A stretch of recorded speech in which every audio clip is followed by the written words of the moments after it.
Hello, grade 10 learners. It's me, Sir Ariel, your companion in today's wonderful sci venture. Are you ready for today's learning adventure? Okay, so buckle up and get ready to laugh dahil sa Valenzuela Live, ang pag-aaral ng siyensya ay masaya! Let's start our adventure with an exciting activity. This activity is called Fan React. I will show 3 statements and you will determine if it is true or false. Click the heart react if the statement is correct and haha react if the statement is incorrect. Are you ready? Let's start. First, food can spoil quickly when left on the kitchen counter. However, the lower the temperature inside of a refrigerator slows the process so that the same food remains fresh for days. Click heart if it is true and haha if it is incorrect.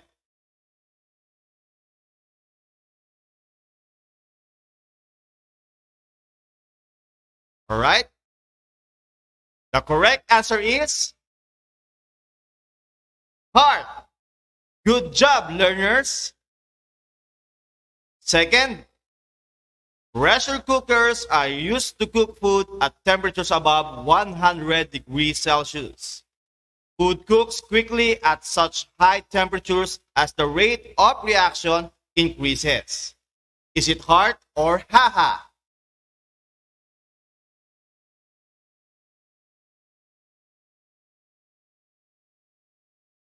The correct answer is heart. Wow, you got it right. Now let's have the third statement. Cookies bake faster at lower temperatures. Is it heart or haha?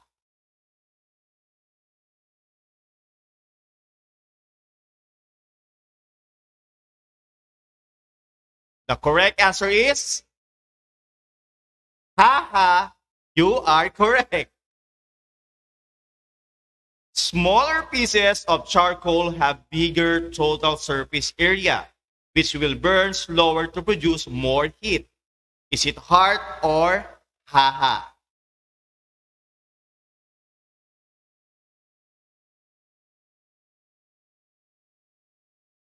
The correct answer is haha.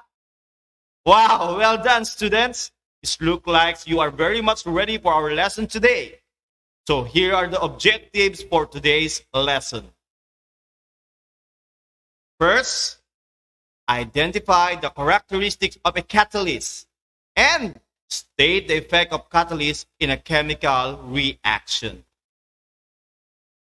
Second, predict which direction will be favored given the following factors affecting the rate of reaction.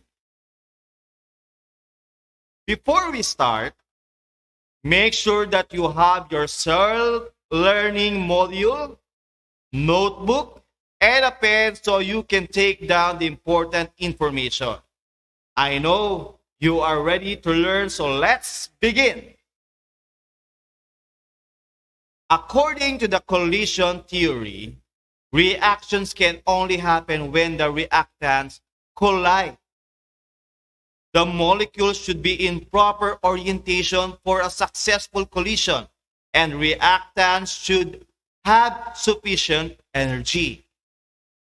In 1888, Svante Arrhenius suggested that particles must possess a certain minimum amount of kinetic energy in order to react. This energy is called activation energy. Activation energy is the minimum amount of kinetic energy required to start a reaction. In the previous lesson, you have learned that the rate of chemical reaction is affected by the following factors: temperature, surface area, and lastly, the concentration of reactants. But don't you know, another factor that may affect the rate of a chemical reaction is the presence of a catalyst. But what is a catalyst? A catalyst is a substance that increases the rate of chemical reaction without itself undergoing any permanent chemical change. Let's analyze this reaction to better understand a catalyst. We have zinc reacted to hydrochloric acid, reacted to copper sulfate to produce zinc chloride, hydrogen, and copper sulfate. Notice that copper sulfate's chemical composition stays the same, even if it is participated to the chemical reaction. Thus, the copper sulfate is an example of a catalyst. Take note also, catalysts are not consumed in the reaction and remain unchanged after. However, the catalyst's physical appearance may be altered after the chemical reaction. How does catalyst affect the rate of chemical reaction? Let's analyze this diagram of activation energy. What can you observe on the activation energy of the reaction with and without a catalyst?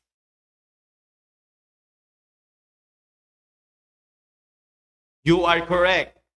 The activation energy is lower in a chemical reaction with a catalyst. This means that lower energy is needed to start a reaction. Therefore, it will make the rate of the reaction faster. Let's try this. In this chemical reaction of dihydrogen dioxide reacted to manganese dioxide to form water and manganese dioxide and oxygen, which is the catalyst.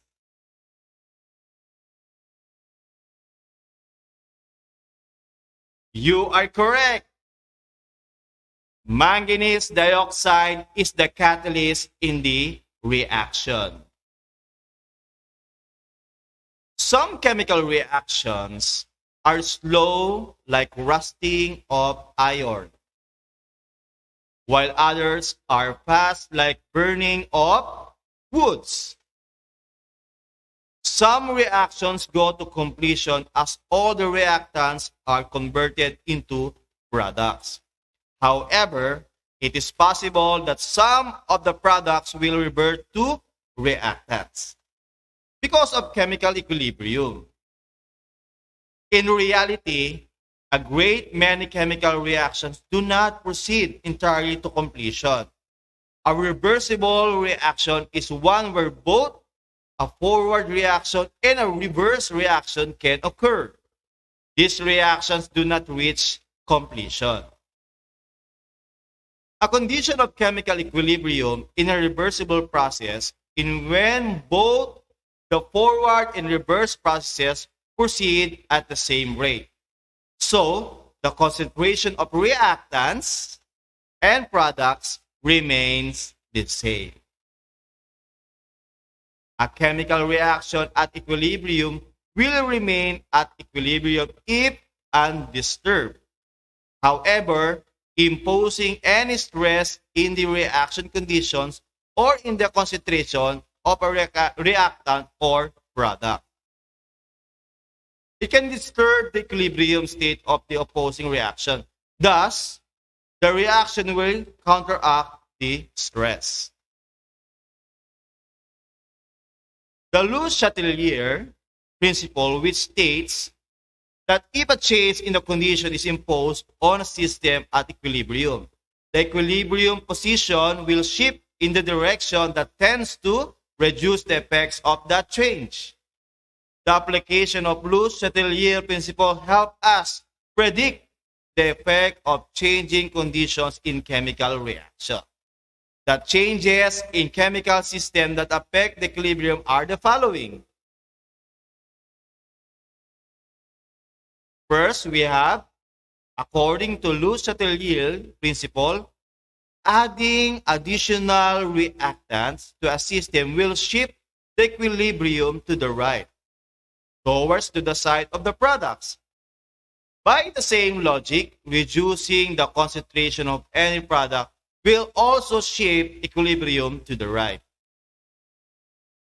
If we add additional product to a system, the equilibrium will shift to the left in order to produce more reactants. Or, if we remove reactants from the system, equilibrium will also be shifted to the left. Next, change in pressure on a gaseous system. It is an increase in pressure on a gaseous system shifts the equilibrium in the direction of the smaller number of mole of gas. Pressure changes on aqueous solution have negligible effects since solid and liquids are virtually incompressible. Next is change in temperature. For an exothermic reaction, heat is released in the reaction. So heat is the product. Increasing the temperature in exothermic reaction will direct the reaction towards the left. More reactants will be formed instead of the product. While decreasing the temperature will shift the equilibrium to the right. On the other hand, if you raise the temperature on an endothermic reaction, it is essentially like adding more reactant to the system. And therefore, by Le Chatelier principle, the equilibrium will shift to the right. Conversely, lowering the temperature on an endothermic reaction will shift the equilibrium to the left, since lowering the temperature in this case is equivalent to removing a reactant. Next is the effects of catalysts. A catalyst increases the rate of chemical reactions. It increases the rate of forward reaction as well as the reverse reaction to the same extent. The rate at which equilibrium is reached, it increases, but the position of the equilibrium is not affected. Now, let's check if you have understood our lesson. Let's have an activity. The title of the activity is Reaction Direction. Consider this exothermic reaction of sulfur dioxide reacted to oxygen to produce sulfur trioxide. I will flash 5 statements and you will determine if the reaction will go forward or reverse. Are you ready? Okay, let's go. Adding oxygen gas, will it make the reaction go forward or reverse?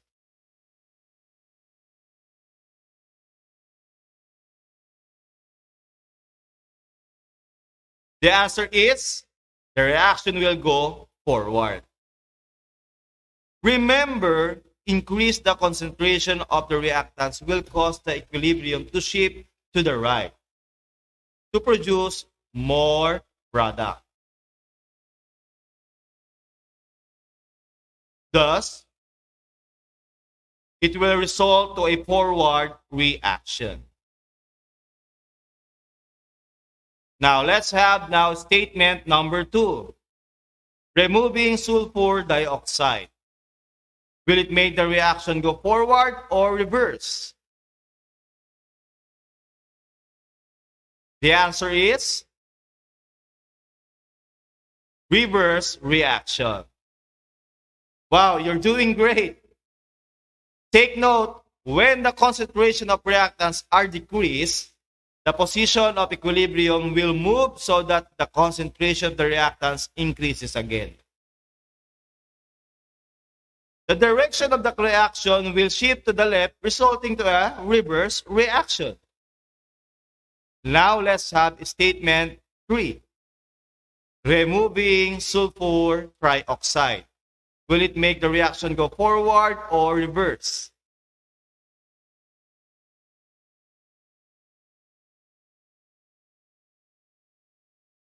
The correct answer is forward reaction. Decrease in the concentration of the product will cause the equilibrium to shift to the right to produce more products. Thus, it will result to a forward reaction. Next, let's have decreasing temperature. Will it make the reaction go forward or reverse?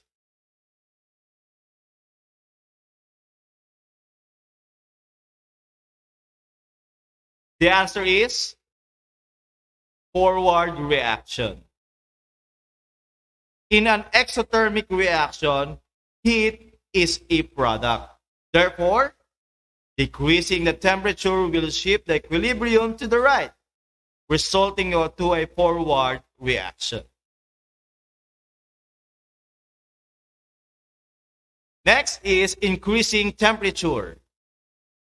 Will it make the reaction go forward or reverse?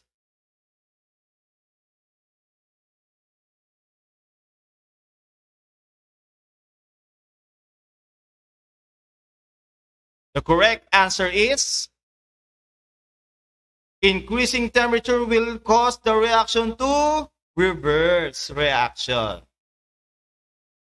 Wow, great job, learners. At this moment, you are free to write your question on the comment section. The teacher moderator will choose 3 questions so that I will try to answer. You have 30 seconds to key in your questions on the comment section.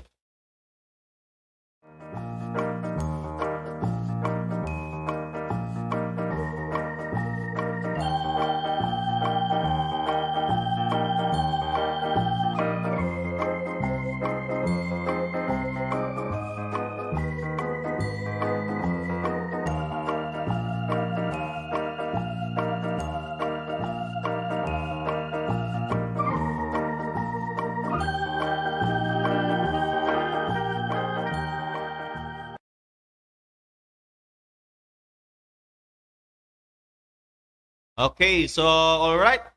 The teacher moderator has already chosen questions. Let's have question number 1. Why are catalysts not consumed in the reaction? The catalysts are not consumed because its purpose is to speed up the reaction without changing what products are made. If the catalyst is consumed in the reaction, it will result to a different product. Let's have question number 2. What are some examples of real-life application of chemical equilibrium? There are many examples of chemical equilibrium all around you. One example is a bottle of cold soft drinks. In the bottle, there is a carbon dioxide dissolved in the liquid. There is also carbon dioxide gas in the space between the liquid and the cup. There is a constant movement of carbon dioxide from the liquid to the gas phase, and from the gas phase into the liquid. However, if you look at the bottle, you cannot see any changes. Therefore, the system is in equilibrium. Another example of equilibrium in our everyday lives goes on within our very bodies. Hemoglobin. Hemoglobin is a macromolecule that transports oxygen around our bodies. Without it, we would not survive. The hemoglobin has to be able to take up oxygen, but also to release it, and this is done through changes in the chemical equilibrium of this reaction if different places in our bodies. Why chemical equilibrium is important? That's the third question. Some chemical reactions like metal rusting happen spontaneously. Others require external energy in order to occur. When equilibrium reactions are disrupted, such as the binding of oxygen by hemoglobin and carbon monoxide poisoning, it can be life-threatening to us. All right, I hope I have answered your question. And for those questions that were not chosen, it will be entertained by your subject teachers on the follow-up discussion tomorrow. Have you learned something today? If yes, kindly hit the heart react. Again, this is Sir Ariel. Thank you for listening. Have a good day. Stay safe and God bless.